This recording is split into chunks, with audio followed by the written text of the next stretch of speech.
Pozdrav ljudi, Goran PC ovdje i nisam evo dugo snimio tutorial nijedan niti gameplay, ali eto bio sam zaposlen, imao sam goste dosta skoro svaki dan i eto evo imao sam vremena sada i bilo mi je malo dosadno i odlučio sam snimiti jedan tutorial. Evo kao prvo želim čestitati Božić svim pripadnicima pravoslavne vjere, eto sretan Božić. I znači da sada ću vam pokazati kako da provjerite vaš kompjuter, znači koliko rama ima, kako da provjerite grafičku i to. Znači da provjerite rame idete na računaru desni klik, svojstva. A sad čekajte.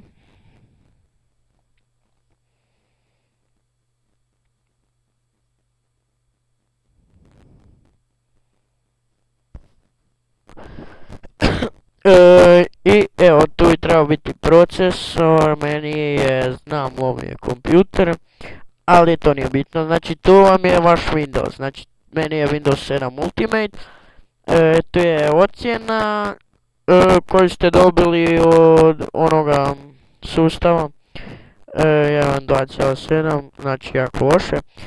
Procesor AMD Cepron Team, procesor 3160 GHz, RAM 1 GB, vrsta sustava 32 bitni i ovo nije bitno. I ovo je Series Pack 1, znači to je to. A kako da provjerite grafičku, idete u desni klik na pozadinu desktop, razlučivost, onda malo sačekajte.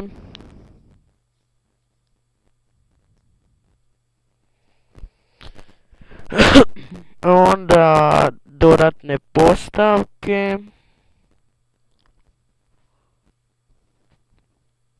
Isto malo sačekajte. I tu je vaša vrsta grafičke kartice, meni je Nvidia GeForce 7300 ili Microsoft Corporation VDDM. Vrsta čipa, vrsta raka, nič predanika i.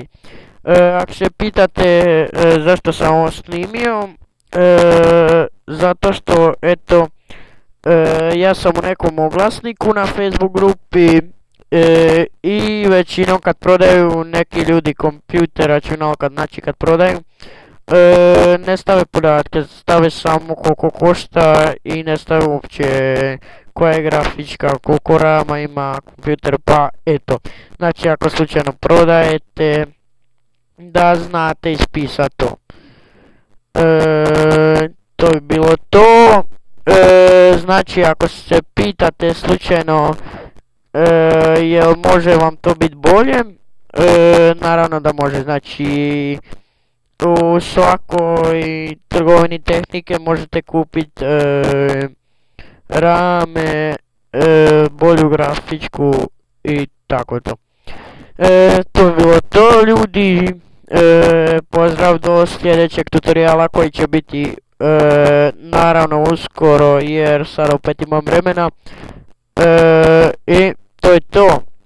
Doviđenja ljudi, lajkujte, šerujte, komentirajte, subscribe se na moj kanal ako još niste, lajkujte našu Facebook stranicu za još novosti i to je bilo to. Doviđenja ljudi i ako imate ideju o sljedećem tutorialu slobodno ostavite u komentaru, ja ću snimiti. Doviđenja ljudi, pozdrav do sljedećeg tutoriala.